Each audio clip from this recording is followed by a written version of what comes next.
शुरुआत करते हैं खास खबरों के साथ। खबर प्रयागराज से है, जहां पर चौरागा की जमीन पर राजस्व कर्मियों और ग्राम प्रधान की मिली भगत के कारण जल निगम की टंकी बनवाई जा रही है और इस दौरान ग्रामीणों ने इसका विरोध किया।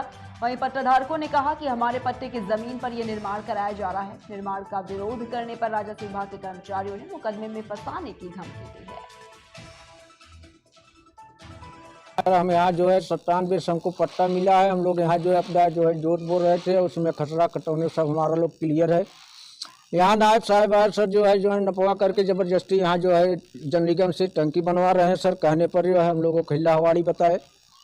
हम लोग परेशान हो गए, इसलिए वजह से हम न्यायालय भाग के गए। न्यायालय से हमको स्थगन आदेश मिला, जिसमें 17/10/22 लगा हुआ है।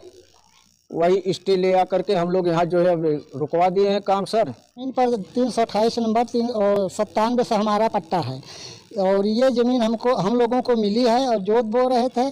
तो अभी हाल में लेखपाल और कानून गो वगैरह आए, तो जब हम लोग हस्तक्षेप किए तब उसमें मुकदमा दर्ज करने और सरकारी काम को बताते हुए हम लोगों को डराया धमकाया गया। हमारे पास खसरा और खतौनी सब मौजूद होते हुए जब हम लोगों का बस इधर से नहीं चला, तब हम लोग न्यायालय गए, वहाँ से स्थगन आदेश मिला। ये जल निगम के द्वारा पानी की टंकी माननीय नायब तहसीलदार साहब और एसडीएम महोदय के आदेशानुसार बन रहा है, जिसकी कापी अभी तक हम लोगों को मुहैया नहीं कराई गई है कि आदेश है कि नहीं है। इसके खिलाफ हम एसडीएम साहब से एक बार टेलीफोनिक बात भी किए। टेलीफोनिक बात में एसडीएम साहब कहे कि आपके पक्षकार उसमें अवैध रूप से कब्जा है। तो मैं उनकी ही बातों का अनुसरण करते हुए मैं माननीय उच्च न्यायालय हाईकोर्ट गया। उसमें मैं PIL दाखिल किया हूं, जिसका नंबर 1692/2022 है और मैं पूरे के पूरे चारागाह को खाली करने के लिए PIL दाखिल किया हूं और उसका आदेश भी हमारे पास आ गया है, बशर्ते केवल अपलोड नहीं हो पाया। लेखपाल साहब, कानून गो, सब पूरी राजस्व टीम मिलके इस पे अवैध निर्माण जल निगम की टंकी का कराया जा रहा है। वही खबर संभल से है, जहां पर एक ट्रक चालक और परिचालक ट्रक को बीच सड़क पर खड़ी करके आराम से सो गया और इस दौरान रास्ता बंद होने से लोगों का आवागमन बाधित हो गया। स्कूली बच्चों की रिक्शा नहीं निकलने की जानकारी बच्चों के परिजनों को मिली, तो कहासुनी के बाद उस ट्रक को वहां से आगे कराया गया, लेकिन फिर भी चालक उसको लेकर गया नहीं, बल्कि उसने ट्रक को वहां से 2 मीटर आगे खड़ा कर दिया, जहां पर पूर्व पुलिस अधीक्षक यमुना प्रसाद के द्वारा नो पार्किंग जोन का बोर्ड लगाया गया था।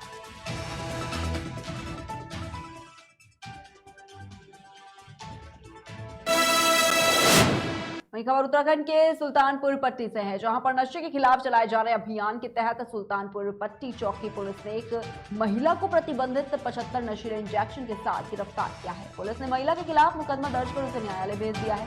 मुखबिर की सूचना पर पुलिस ने छापेमारी करते हुए एक महिला को 75 नशीले इंजेक्शन के साथ गिरफ्तार कर लिया है और इस दौरान सीओ भूपेंद्र सिंह भंडारी ने बताया है कि नशे के खिलाफ पुलिस का अभियान जारी है। देखिए, ये अभियान यहाँ पर हमारा चल रहा है। जो नई वाली जनरेशन है, इन लोगों पर ये अवैध तरीके से जो इस प्रकार के इंजेक्शन आदि कर रहे हैं, तो छोटे बच्चों को जो है ये ख़राब कर रहे हैं और जिनमें बच्चों की आदत अगर ये पड़ जा रही है इसकी, तो ये बहुत ही ज़्यादा जो है आगे के लिए उनके जीवन के लिए खतरा बना हुआ है। तो इसी के अनुसार पर हमारे समय समय पर जो अभियान चलाए जा रहे हैं। कल एक रिहाना बेगम नाम की एक लेडीज़ है, ये गड्ढा कॉलोनी सुल्तानपुर पट्टी में, तो उसके घर से अवैध तौर पर जो है 75 ये जहरीले इंजेक्शन पाए गए हैं, जिसको जो है गिरफ्तार कर लिया गया है और आगे। वहीं खबर उन्नाव से है, जहां पर गणेश मूर्ति का गंगा नदी में विसर्जन करने पहुंचे युवकों में से 2 युवक सेल्फी लेने के दौरान नदी में फिसलकर गहरे पानी में डूब गए। दोस्तों को बचाने के चक्कर में 3 युवकों ने गंगा में छलांग लगा दी और वह भी डूबने लगे। वहीं देखते देखते 5 युवक गंगा में डूबने लगे। चीख पुकार सुनकर भीड़ दौड़ पड़ी और तैराकी करने वाले लोगों ने बचाव के लिए गंगा में छलांग लगा दी। वहीं घाट पर मौजूद गोताखोरों की टीम ने भी रेस्क्यू में शुरू कर दिया। वहीं 1 घंटे की मशक्कत में सभी युवकों को बाहर निकाला गया और 2 की मौके पर ही मौत हो गई और 1 युवक की कानपुर हैलट अस्पताल में मौत हो गई। वहीं 2 युवकों को सकुशल बचा लिया गया है। तीनों मृतक आपस में दोस्त थे और एक ही गांव के रहने वाले थे। वहीं एसडीएम सदर और अन्य प्रशासनिक अधिकारी मृतकों के घर पहुंचे और साथ ही सरकार की तरफ से हर मदद का आश्वासन दिया है। मृतकों के परिवार को आपदा राहत कोष से 4-4 लाख की आर्थिक मदद दी जाएगी। मैं आपके चैनल के माध्यम से कहना चाहता हूँ, जो ये आपका खनन ग्रुप है, जो भी है, प्रशासन है या जो भी यहाँ के स्थानीय विधायक पंकज गुप्ता जी है, जिनके द्वारा ये चल रहा है, यहाँ पे सीधी बात ये है, उन्हीं के द्वारा ये सब हो रहा है वहाँ बालूघाट में। तो मैं ये चाह रहा हूँ जो घटना हमारे परिवार हम लोग ने अपने लाल खोए हैं तो खो ही दिए, बस आगे किसी के और पुत्र बेटे न खोए जाएं, बस यही आपके चैनल के माध्यम से मैं कहना चाहता हूँ। हाँ, कल रात में प्रशासन का ये था कि आप जल्दी से जल्दी करवा लीजिए जिससे कि आप लोगों से मेरी मुलाकात ना हो पाए, मेरी आवाज़ें दब जाए चैनल के माध्यम से। इतने कमर से ऊपर थोड़ा पानी में नहा रहे थे और अचानक से 6 बच्चे जो है एक गहरी खाई जैसी होती है उसमें अचानक से चले गए, जिसमें कि कुछ लोगों के साथ में जो ग्रामीण थे उन लोगों ने, हमारे गांव के जो गुड़िया होते हैं वो लोग थे, तो उन्होंने उन बच्चों को बचाने की कोशिश की, जिसमें से 3 बच्चों को उन्होंने निकाल लिया, लेकिन 3 बच्चे इतनी गहरी खाई में जा चुके थे जिनको निकाल पाना उनका बहुत मुश्किल हो गया था, इस वजह से वो नहीं निकाले जा सके। और वहाँ पे जब हम लोग स्नान करने गए तो वहाँ पे ना कोई पुलिस प्रशासन का एक सिपाही था मौजूद थे, मैं मियाँ बीवी दोनों थे और मेरा परिवार भी। क्या घटना हुई? घटना ये हुई थी कि वहाँ बच्चे जब डूब रहे थे तो हमारी बीवी और हम लोग सब लोग चिल्ला रहे थे कि साहब कोई बचा लो। 3 बच्चे जो डूबे, आखिरी में जो 4 बच्चे हमारे निकाले गए वो तो जिंदा बिल्कुल हमारे गाँव वाले ने निकाला, और ये जो 3 थे तो तीनों पता चला छटपटा रहे थे, मगर मैंने 50 बार हवाएं की ऐसी आवाज़ दी मगर वहाँ कोई भी न मछुआरा मिला और न कोई वहाँ प्रशासन था। ये नितांत सत्य है कि खनन के कारण ही ये दुर्घटना घटित हुई है। मैंने जर्जरवार इस मुद्दे को उठाया है, माननीय मुख्यमंत्री को प्रत्यक्ष रूप से, अप्रत्यक्ष रूप से, गोपनीय रूप से भी पत्र मैंने लिखा है, स्वयं वहाँ छापा डाला है और छापे के आधार पर मुख्य विकास अधिकारी के नेतृत्व में यहाँ एक कमेटी भी गठित की गई थी कि कार्रवाई होगी माफियों के ऊपर। विसर्जन के दौरान 3 बच्चों की डूबने की जो एक घटना घटित हुई थी, ये माटी गांव के रहने वाले बच्चे थे जिनका नाम क्रमशः प्रशांत, लोकेश तथा विशाल था। तीनों बच्चों की उम्र करीब 18 वर्ष, 16 वर्ष तथा 15 वर्ष के आसपास बताई जा रही है। पोस्टमार्टम के लिए अभी ये बच्चे लाए गए हैं। आपदा के अंतर्गत सभी बच्चों को जो है 4 लाख रुपए की जो सहायता राशि है वो आज प्रदान की जाएगी। वही खबर शाहजहांपुर से है, जहां पर अवैध शस्त्र और उसका निर्माण और बिक्री और साथ में अवैध हथियार के दुरुपयोग को रोकने के लिए थाना पुवाया पुलिस टीम द्वारा छापेमारी कर 2 अभियुक्तों को गिरफ्तार कर लिया गया है। अंधेरे का फायदा उठाकर एक अभियुक्त मौके से फरार हो गया। वही अभियुक्तों के पास से अवैध देसी तमंचा, अपमिश्रित शराब और शराब बनाने के उपकरणों के साथ अभियुक्तों को गिरफ्तार किया गया है।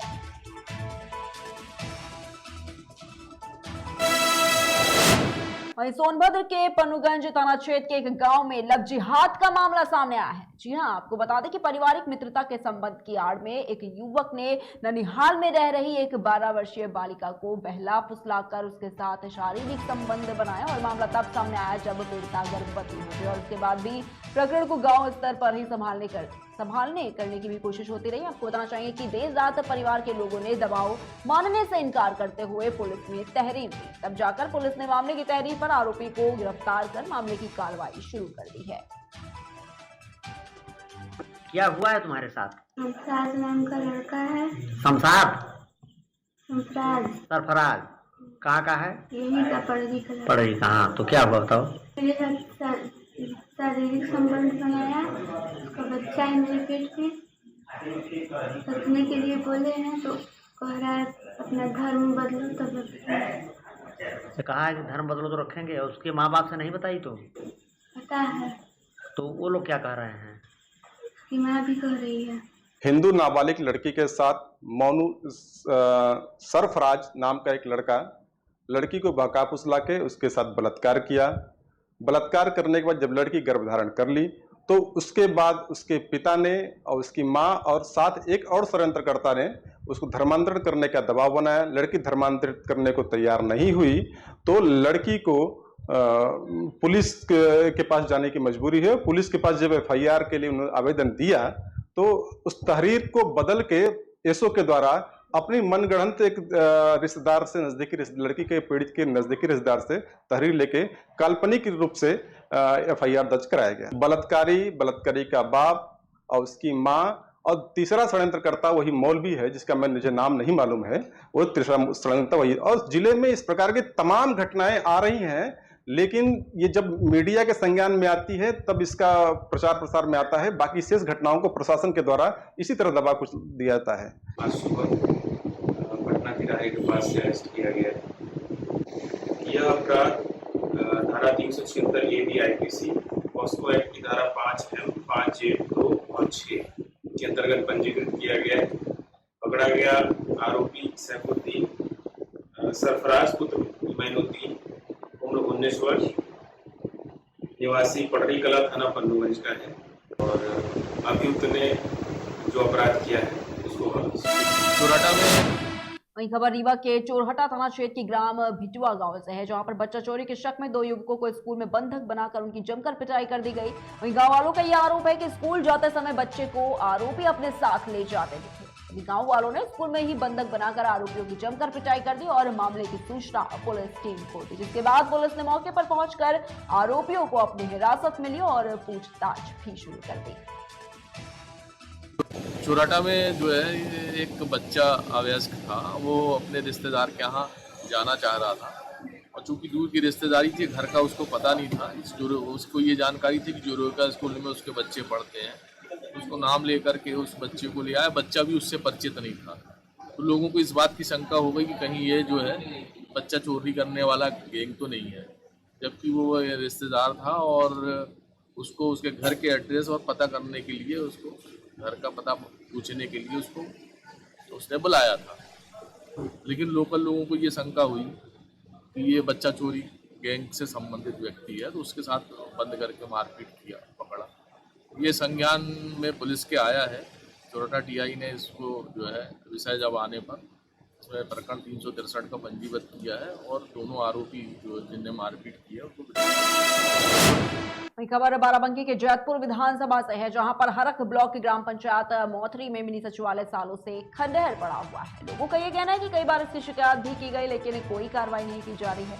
मिनी सचिवालय जर्जर भवन में सेक्रेटरी और प्रधान की मौजूदगी में सीसीटीवी कैमरे भी लगवाए हैं, जो कि उपयोग में नहीं है। वहीं मौजूदा ग्राम प्रधान सचिवालय में आगे के हिस्से में थोड़ा सा रंगवा कर लाखों रुपए गमन करके बैठे हुए हैं, जबकि लाखों की लागत से बने पंचायत भवन में कभी भी किसी प्रकार की बैठक तक नहीं की जाती।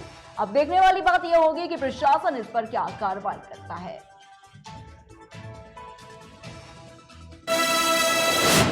शाहजहांपुर के पुवैया थाने में समाधान दिवस मनाया गया, जहां पर बड़ी संख्या में पहुंचे फरियादियों ने अपनी समस्याएं बताई। प्राप्त 10 शिकायतों में से 3 शिकायतों का मौके पर ही निस्तारण किया गया।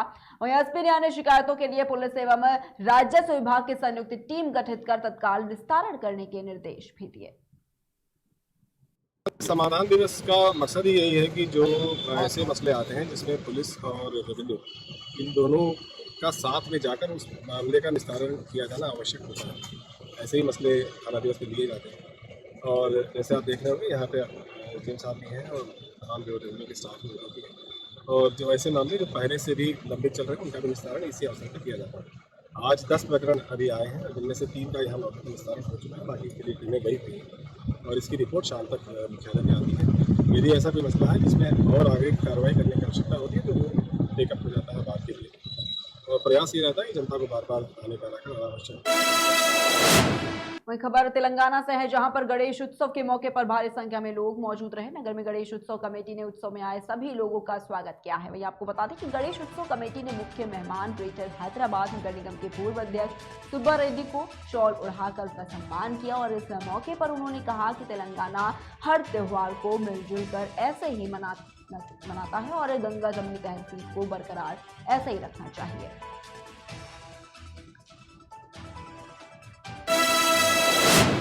वहीं पूरे महाराष्ट्र में धूमधाम से मनाया जाने वाला 10 दिवसीय गणेश उत्सव में गणपति का विसर्जन कर दिया गया है और गणपति की मूर्तियों के विसर्जन के लिए जगह जगह पर ढोल नगाड़ों के साथ जुलूस निकाले गए हैं। वहीं महाराष्ट्र के पालघर में भी गणेश विसर्जन के इस भव्य मौके पर गणपति बप्पा को अंतिम विदाई दी गई। इस मौके पर कई राजनीतिक पार्टियां जैसे बीजेपी, शिवसेना, विश्व हिंदू परिषद, मनसे सहित कई अन्य पार्टी के गणमान्य लोग भी उपस्थित रहे। वहीं मंचासीन सभी पदाधिकारियों एक दूसरे का स्वागत किया और मनसे के शहर अध्यक्ष सुनील राउत का भव्य स्वागत किया गया है।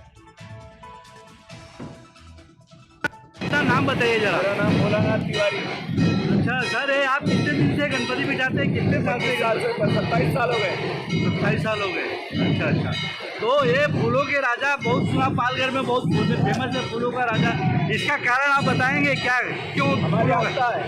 डालने का उद्देश्य सबसे पहले तो हम यही है कि जो सार्वजनिक गणेश उत्सव और जो गणेश उत्सव जो होते हैं उनको प्रोत्साहन मिले। हम उनका हर साल जो मनोभाव से मतलब 10 दिन यहाँ पे गणपति बप्पा की सेवा करते हैं, तो आज विसर्जन के लिए कम से कम उनका मंचों पर स्वागत किया जाए, उनका मनोबल बढ़ाया जाए ताकि वो हर साल उत्साह। फिलहाल रुकते एक छोटे से ब्रेक के लिए, जल्द हाजिर होंगे।